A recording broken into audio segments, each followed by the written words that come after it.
You planning to shoot, or just stand there? Already done.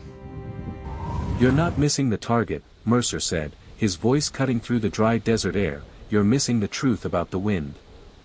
The shot cracked across the range a second later, sharp and hollow, and somewhere far beyond the heat shimmer, the steel silhouette stood untouched, unmoved, as if the bullet had never existed.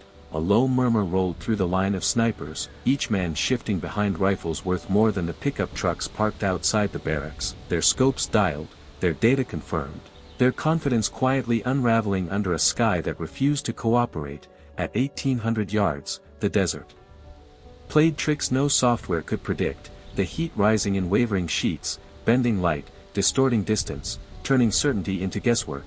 Mercer lowered his binoculars with a tight jaw, frustration creeping into his posture as another shot rang out and failed just as cleanly, the flag's downrange snapping in one direction while the mirage whispered something entirely different.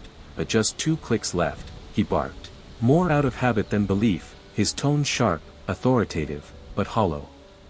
At the edges, behind the firing line, unnoticed by most, an old man moved slowly along the gravel path, a wide push broom scraping in steady rhythm, the sound soft but constant, like a metronome no one had asked for. Ethan Cole kept his eyes low at first, focused on the dust curling around his boots, but every few steps, his gaze lifted, not to the shooters, but to the space between them and the target, where the air itself seemed alive. The wind wasn't a single thing out here, it was layers. Currents sliding over each other, invisible rivers colliding in silence, and Cole watched them the way a man watches water, not with urgency, but with familiarity. Another shot cracked, and another miss followed, this one drifting wide as if pulled off course by an unseen hand. A few of the younger Marines exchanged looks, their earlier confidence replaced by something quieter, something closer to doubt. Mercer exhaled sharply and turned, pacing behind the line, his boots crunching against the gravel until his eyes landed on the old man. The broom paused for just a fraction of a second before continuing, but that was enough. Mercer stepped closer, his shadow cutting across the ground in front of Cole. "Hey," he said, not loudly, but with enough edge to demand attention, "this is an active range, you can't be back here while we're running drills." Cole didn't look up right away, finishing the slow sweep in front of him before resting his hands on the worn handle, his grip steady, unhurried. When he finally raised his eyes, they were pale, clear, and completely unbothered by the tension around him. For a moment, neither man spoke. The hum of distant generators and the faint rattle of wind through dry brush filling the silence. Mercer's gaze flicked to the old canvas bag slung over Cole's shoulder, its edges darkened by years of use, something long and rigid hidden inside. "You hear me?" Mercer pressed, his patience thinning. "You need to clear out." Cole gave a small nod, almost imperceptible, but his eyes drifted past Mercer, back toward the distant target, toward the invisible currents dancing in the heat. When he spoke, his voice was low, rough with age, but steady in a way that didn't ask for permission. "Your flag's lying to you." The words hung there, simple, almost casual, but they landed heavier than expected. A couple of Marines nearby let out short, disbelieving laughs, one of them shaking his head as he reset his scope. Mercer's expression tightened, a flicker of irritation sharpening his features as he followed Cole's gaze downrange, seeing nothing but the same stubborn flags, the same shimmering air, the same impossible distance. "Yeah," Mercer replied, a thin smile forming. "And what would you know about it?" Cole didn't answer immediately, his attention still fixed on the space no one else seemed to understand, as if the answer wasn't something you said out loud, but something you waited to reveal at exactly the right moment. Mercer let out a short laugh, the kind that carried more edge than humor, and glanced back at his team as if inviting them to share in the absurdity, but the sound did not spread the way he expected. It stalled, caught somewhere between uncertainty and curiosity, because the old man had not looked at the flags when he said it. He had looked through them, past them, into something none of their instruments seemed to register.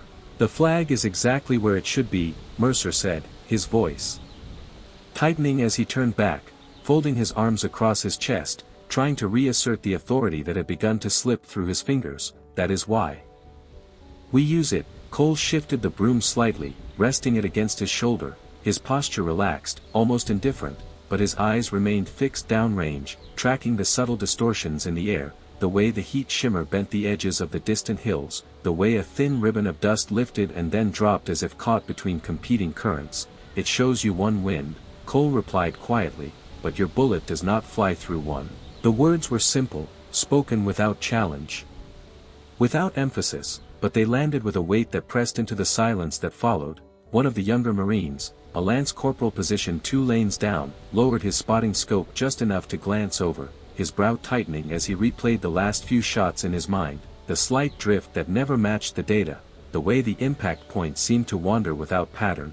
Mercer exhaled through his nose and shook his head, dismissing it with a quick motion. "We are not guessing out here, we are calculating," he said, tapping the ballistic computer strapped to his wrist. "Everything we need is right here." Cole finally looked at him then, not confrontational, not impressed, just steady, as if he had heard the same sentence spoken in different voices for decades. "It tells you what the air should be doing," he said, "not what it is doing right now." Another shot cracked from the line, the report echoing off the low ridges beyond the range, and for a moment everyone watched, waiting, hoping this time would be different, but the steel silhouette remained still, untouched again, and the faint metallic disappointment seemed to ripple back across the distance. Mercer's jaw tightened, the frustration now visible, no longer hidden behind instruction and control. He turned sharply, scanning the line, searching for something to blame, something to correct, but there was nothing obvious, no broken equipment, no clear mistake, just a problem that refused to be solved. Behind him, the old canvas bag shifted slightly as Cole adjusted it on his shoulder, the worn fabric creasing around the outline of the rifle inside, and for a brief second, the light caught on a small, scarred section of wood near the opening, a deep gouge running along the grain, darkened with age. The lance corporal, Noah Briggs, noticed it, his eyes narrowing just a fraction as something about it felt out of place, not decorative, not accidental, but earned, the kind of mark that carried a story instead of damage. Mercer followed his gaze and scoffed, stepping closer, reaching out just enough to tap the edge of the bag with 2 fingers. "What have you got in there?" he said, the sarcasm returning to his tone like a shield. "Some antique you bring out to tell stories." Cole did not pull the bag away, did not react at all. He simply shifted his weight slightly, the gravel crunching softly under his boots, and let his hand rest over the worn canvas for a moment, not protective, but familiar, as if the object inside was less a possession and more a part of him. "It still works," he said, and there was no pride in the statement, no challenge, just a quiet certainty that made it harder to dismiss than Mercer expected. A faint gust moved across the range, lifting dust in a thin, twisting line that cut across the firing lanes before fading into the heat, and Briggs watched it carefully this time, noticing how it changed direction halfway through, how it did not match the flags at all, and for the first time that morning, something shifted in his expression, a small crack in the confidence he had carried onto the line, replaced by a question he could not quite ignore. Mercer noticed the hesitation, the subtle change, and his voice sharpened immediately. "Stay on your scope," he snapped, pulling the moment back under control, but the certainty was no longer clean, it was forced, held together by habit instead of proof. Cole's gaze followed the dust as it disappeared, his eyes narrowing just slightly, not in strain, but in recognition, as if the desert had just confirmed something it had been trying to say all along, and he gave the smallest nod, not to anyone in particular, but to the air itself, before speaking again, softer this time, almost to himself. "3 winds," he murmured, "and you are only listening to one." The range did not move, but something inside it had shifted, subtle and quiet, like a current changing direction beneath still water, and Noah Briggs felt it before he could explain it, his fingers resting lightly against the edge of his spotting scope as he watched the mirage dance across the distant terrain, no longer as background noise, but as something deliberate, something patterned. He adjusted the focus slightly, not to sharpen the target, but to study the air between here and there, and for the first time that morning, the distortion did not look random, it looked layered, like overlapping currents moving at different speeds, different angles, each one bending the path of anything passing through it. Behind him, Mercer's voice cut in again, sharper now, carrying the strain of control that had to be forced into place. "Reset your data and fire again," he ordered, pacing behind the line, his boots striking the gravel with a rhythm that tried to re-establish certainty. "We adjust, we correct, that is how this works." Another Marine inhaled slowly, settled behind his rifle, and followed the instructions with precision, dialing adjustments into the scope, aligning the reticle exactly where the system said it should be. And when the shot broke, clean and controlled, every eye followed the invisible arc across the desert, waiting for confirmation, waiting for proof that the method still held. The steel target stood untouched once more, the silence afterward heavier this time, no longer surprising, but undeniable. Mercer stopped mid-step, his jaw tightening as he stared downrange, as if refusing to accept what was right in front of him, and for a moment, he said nothing at all. Behind him, the soft scrape of the broom resumed, steady and indifferent, and that sound, more than anything, seemed to pull at the edges of his patience. "You see something funny?" Mercer snapped without turning, his voice directed backward, toward Cole, toward the quiet presence that had begun to feel less like background and more like disruption. Cole did not answer immediately, his gaze still fixed on the distant line where heat and distance blurred into something unreadable to most, and when he spoke, it was not to challenge, not to correct, but simply to state what was already there. "Your bullet rises through the first current, drifts through the second, and falls into the third," he said, his tone even, almost reflective. "You are correcting for where it lands, not where it travels." Briggs felt the words settle into something deeper than instruction, not because they were complex, but because they explained what he had been seeing without knowing how to name it. He lowered his scope completely now, turning just enough to look at Cole directly, studying the man instead of the range, noticing the stillness in his posture, the absence of urgency, the way he seemed to exist outside the pressure that had begun to close in around everyone else. Mercer turned then, finally facing him fully, and whatever composure he had been holding on to slipped just enough to show through. "And you think you can do better?" he asked, not loudly, but with a challenge that carried the weight of expectation, the need for an answer that could restore the order he understood. Cole met his gaze without hesitation, not defiant, not eager, just present, and for a brief second, the range seemed to narrow down to the space between them, the wind still moving, the heat still rising, but everything else held in suspension. Cole's hand moved to the strap of the canvas bag, not quickly, not dramatically, just a simple motion, as if acknowledging something that had always been there, and he gave a small nod, more to himself than to Mercer, before speaking in that same quiet, grounded voice. "I think you are solving the wrong problem." The words did not escalate the moment, they did not provoke, but they landed with a certainty that made the silence afterward feel different, heavier, as if the range itself was waiting to see what would happen next.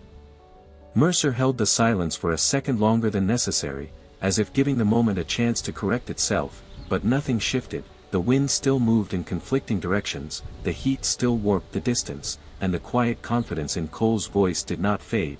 A few of the Marines shifted uncomfortably behind their rifles, their attention no longer fixed solely on the target but divided now, pulled toward the exchange unfolding behind them. Mercer let out a slow breath and gave a short nod, the kind that signaled a decision had been made. "All right," he said, his tone flattening into something colder, more deliberate. "Then show me." The words landed with weight, not loud, but final, and a ripple of tension moved through the line as heads turned, scopes lowered just enough to watch without being obvious.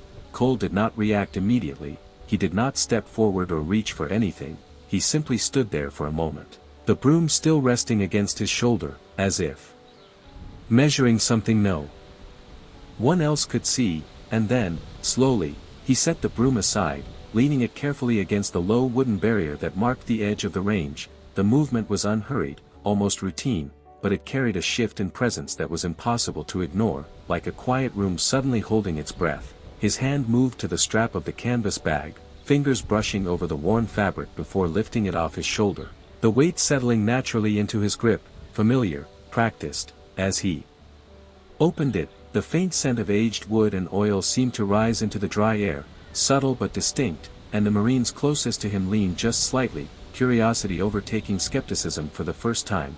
Cole reached inside and drew out the rifle, not with ceremony, not with display, but with the same quiet efficiency that had defined every movement he had made so far. The wood was dark, worn smooth in some places and marked in others, the deep gouge along the stock catching the light for just a second before his hand settled over it, covering it without thought.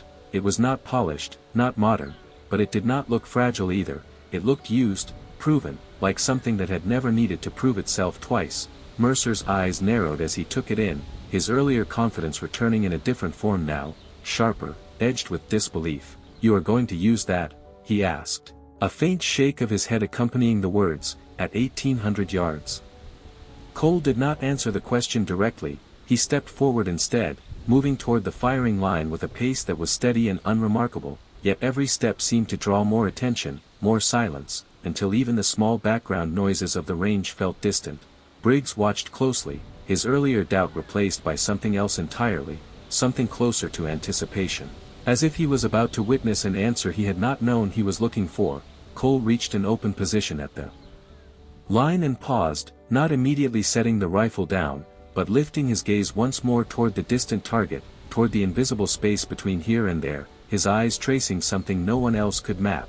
The wind shifted again, a thin current brushing across the range from left to right before dropping away, and Cole's expression did not change, but his breathing slowed, subtle, controlled, as if aligning with something deeper than the moment itself. Mercer stepped to the side, folding his arms, watching now not as a leader giving orders, but as a man waiting to be proven right, or proven wrong, and the distinction between the two had never felt narrower.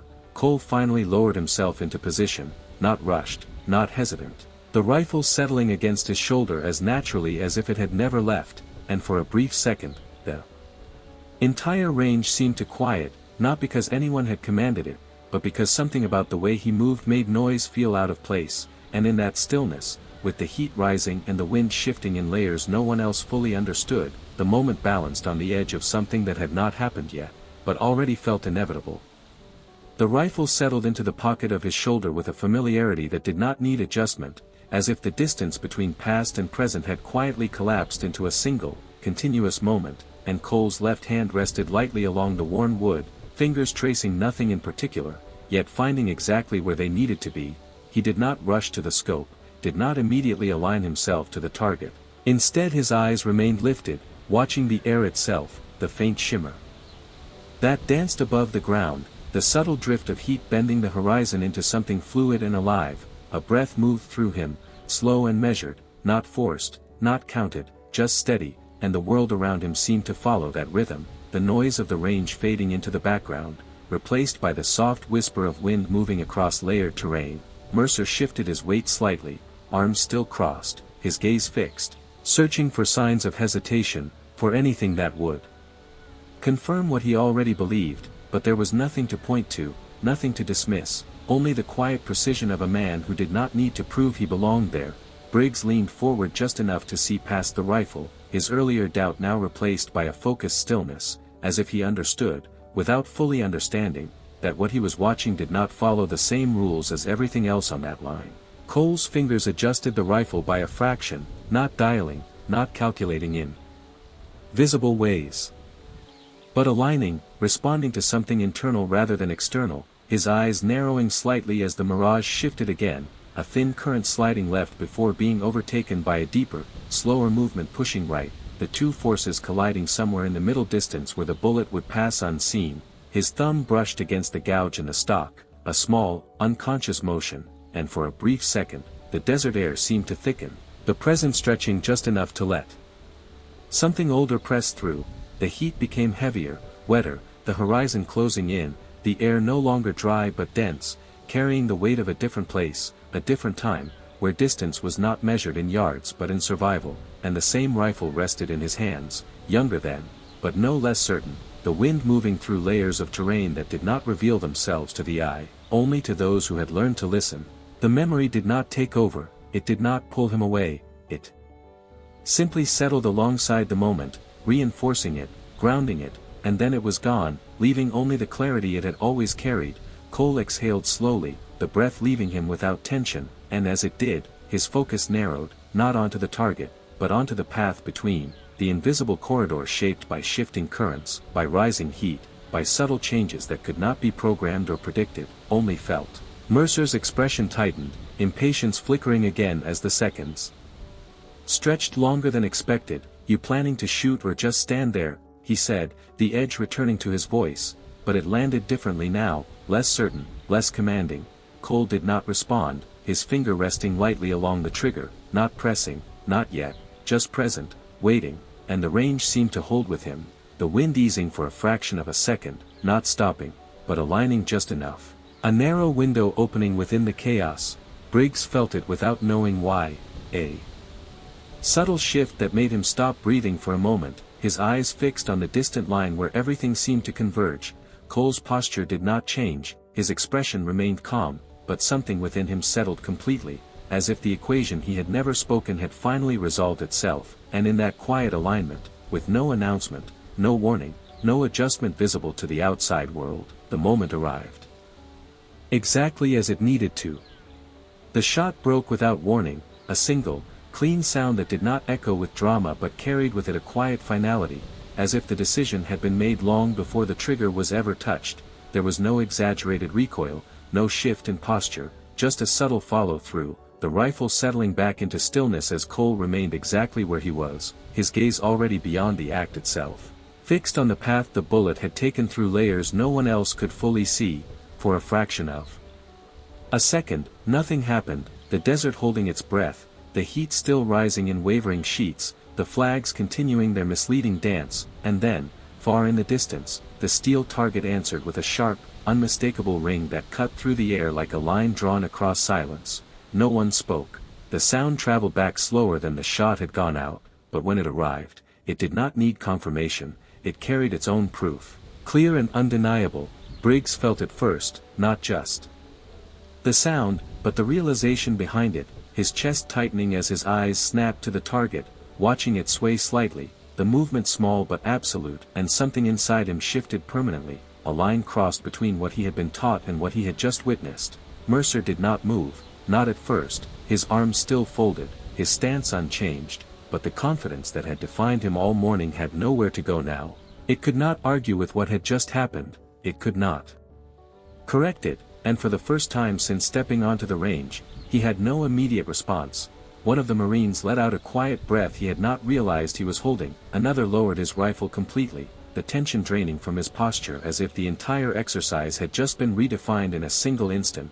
Cole remained in position for a moment longer, not out of necessity, but out of habit, his finger already off the trigger, his breathing steady, unchanged, as if the shot itself had required no more effort than the decision to take it. Then, slowly, he lifted his head, his eyes returning from the distance, not searching for reaction, not seeking acknowledgement, simply returning to the present as naturally as he had left it. The wind shifted again, a thin current brushing across the range from right to left this time, the flags responding immediately, snapping in agreement with a reality that had already passed, too late to matter. Briggs swallowed, his voice quiet when it finally came, almost hesitant. That was not the data, he said, not as a question, but as a realization. Cole glanced at him briefly, his expression unchanged, calm, grounded. No, he replied, his voice low, it was not. Mercer uncrossed his arms slowly. The movement deliberate, controlled, but there was no mistaking the shift in him now, the edge replaced by something else, something quieter, something closer to understanding than authority. He stepped forward, his boots crunching against the gravel, closing the distance between himself and Cole by a few measured steps, his eyes moving from the rifle to the man holding it, searching for something he could define, something that would make sense of what had just happened. You did not adjust for the wind, Mercer said, not accusing, not dismissive, just stating what he believed he had seen.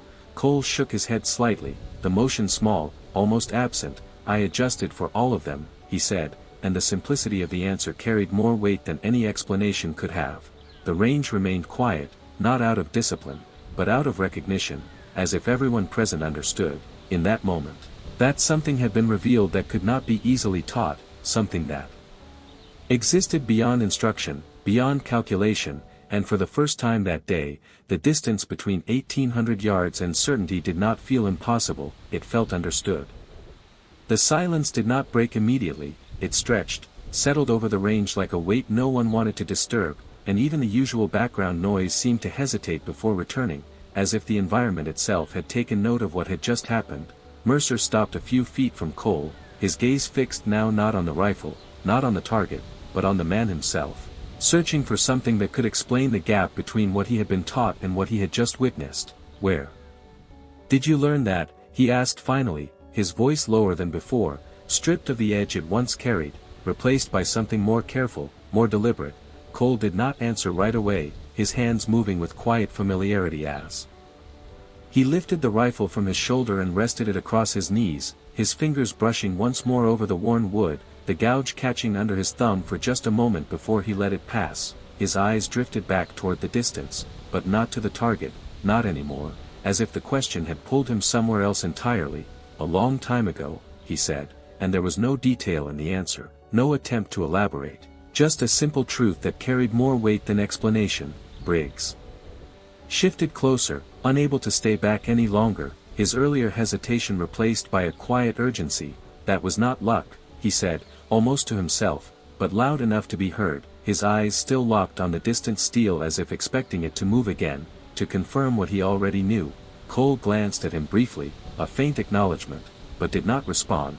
Mercer exhaled slowly, nodding once more to himself than to anyone else, and for a moment, it seemed like the conversation might end there, left unfinished, left unresolved. But then a voice crackled faintly from a nearby radio, sharp and unexpected against the quiet. One of the range officers stepped aside, pressing a hand to his earpiece, his posture shifting from routine to alert in an instant. "Say again," he said, his tone tightening as he listened, his eyes flicking briefly toward Cole before returning forward. A second later, he straightened, his expression no longer casual, no longer neutral. "Yes, sir," he replied. Then lowered the radio slowly, looking across the line with a hesitation that had not been there before. Mercer noticed immediately, his attention snapping to the officer. "What is it?" he asked, the authority returning to his voice out of instinct, but it no longer carried the same certainty. The officer hesitated just long enough to make the moment feel heavier, then spoke carefully. "Command just flagged a name," he said, his eyes shifting toward Cole again. "They are asking for confirmation."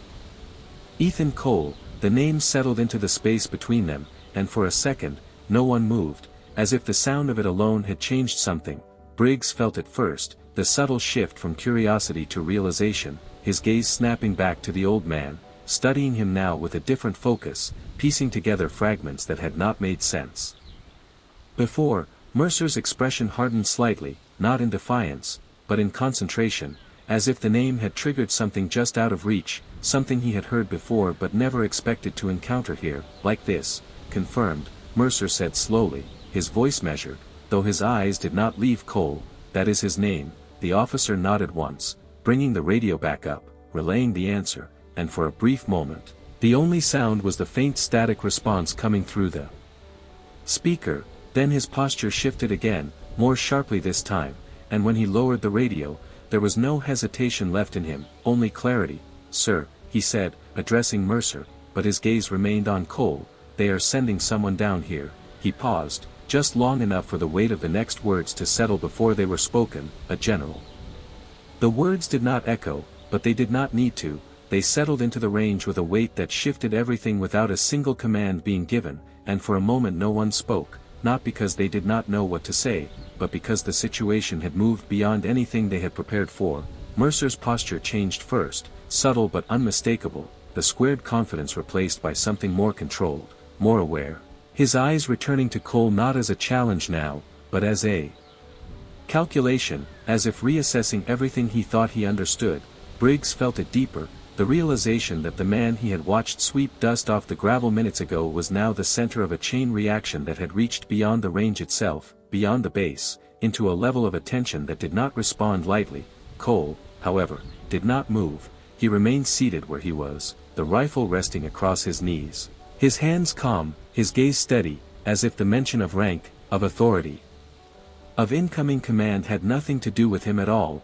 The wind continued to move across the range, shifting again, this time carrying a thin layer of dust that curled briefly before flattening out, and Cole's eyes followed it instinctively, not distracted, not concerned, simply aware. In the distance, a low, distant sound began to form, faint at first, barely noticeable against the open air, but growing steadily, the rhythmic thrum of rotor blades cutting through the heat, approaching with purpose. Heads turned. Almost in unison, Marines standing straighter without being told, rifles lowered, conversations that had not even started falling silent before they could begin. Mercer took a slow step back, giving space without announcing it, his arms no longer crossed, his hands resting at his sides as his attention shifted toward the horizon where the sound was coming from. Briggs swallowed, his eyes moving between Cole and the sky. The connection forming in his mind, incomplete but undeniable, the sense that this moment had been building long before any of them had arrived on the range that morning.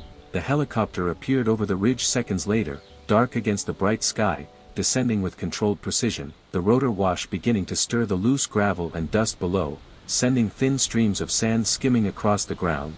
The range officers moved quickly now, not in panic, but in coordination, clearing space, signaling positions, their voices low but urgent, carrying an awareness of protocol that had suddenly become very real.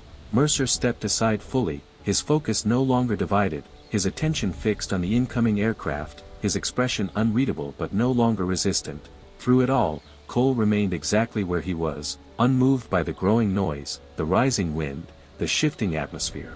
As if the arrival of authority was simply another variable in a world he had already accounted for, the helicopter settled onto the edge of the range, the rotor wash flattening the dust into a swirling haze that blurred the outlines of everything for a moment before slowly clearing, and as the blades continued to turn, a single figure stepped down, posture straight, movement deliberate, the kind of presence that did not need introduction. The moment his boots touched the ground, the range shifted again, not louder, not more tense, but more defined, as if everything had aligned into a single point of focus, and as he began walking forward, eyes already locked on the man seated quietly with a worn rifle across his knees, it became clear that this was not a response to a report, not a routine visit, but something far more specific, something that had been triggered not by protocol, but by recognition. The general did not rush, he did not need to, each step measured and steady as he crossed the gravel, the sound of his boots carrying just enough weight to remind everyone present that this was no ordinary arrival. And as he approached, the Marines along the line instinctively straightened, their posture shifting into something sharper, more formal, but he did not acknowledge them, his focus never breaking, fixed entirely on the man seated at the firing line. Mercer stepped forward, preparing to speak, to report, to regain some measure of control over the situation, but the words never left his mouth, because the general raised a hand slightly, not dismissive, not abrupt, just enough to stop him without effort, and continued walking. Briggs felt his chest tighten as the distance closed, his eyes moving between the two men, sensing that whatever was about to happen carried more weight than anything that had come before. Cole remained seated until the general was only a few steps away, and then, slowly, he rose, not with stiffness, not with ceremony, just a simple motion, the rifle still resting in his hands as naturally as if it had always been there. For a brief moment, the two men stood facing each other in silence, the wind moving lightly between them, the dust settling, the entire range holding still as if unwilling to interrupt. The general's expression shifted then, not into authority, not into command, but into recognition, something deeper, something earned, and without hesitation, he brought his hand up in a precise, deliberate salute. The motion was clean, exact. But it was not routine, it carried intention, respect, and something unspoken that did not need explanation. Mercer's breath caught slightly, his eyes widening just enough to betray the shock he could not fully contain, because this was not how this was supposed to unfold, not for a groundskeeper, not for a man who had walked the range unnoticed minutes before. Briggs felt it more quietly, the confirmation of everything he had begun to suspect, settling into certainty as he watched the moment unfold. Cole looked at the general for a second longer, his expression unchanged, calm, grounded, and then he returned the salute, not sharper, not louder, just equal, as if the gesture was not about hierarchy, but about something shared, something understood. The general lowered his hand and allowed a small breath to leave him, almost imperceptible, before speaking, his voice steady, carrying across the range without needing to rise. "I saw the shot," he said, and there was no question in it, no need for clarification, just acknowledgement. He glanced briefly toward the distant target, then back to Cole, still reading three winds. He added, a faint trace of something like respect threading through the words. Cole gave a slight nod, his gaze steady. "Sometimes four," he replied quietly, and for the first time, the general allowed the smallest hint of a smile to form, not wide, not visible to most, but present enough to mark the moment. Mercer stood frozen, the structure he had relied on all Mourning replaced by something he could not immediately define, something that did not follow rank alone, and for the first time, he understood that authority was not always announced, sometimes it simply existed, waiting to be recognized. The general turned slightly then, his attention shifting just enough to include the rest of the range, his presence expanding without effort, and when he spoke again, it was not a command, but a statement that carried its own finality. "Pay attention," he said.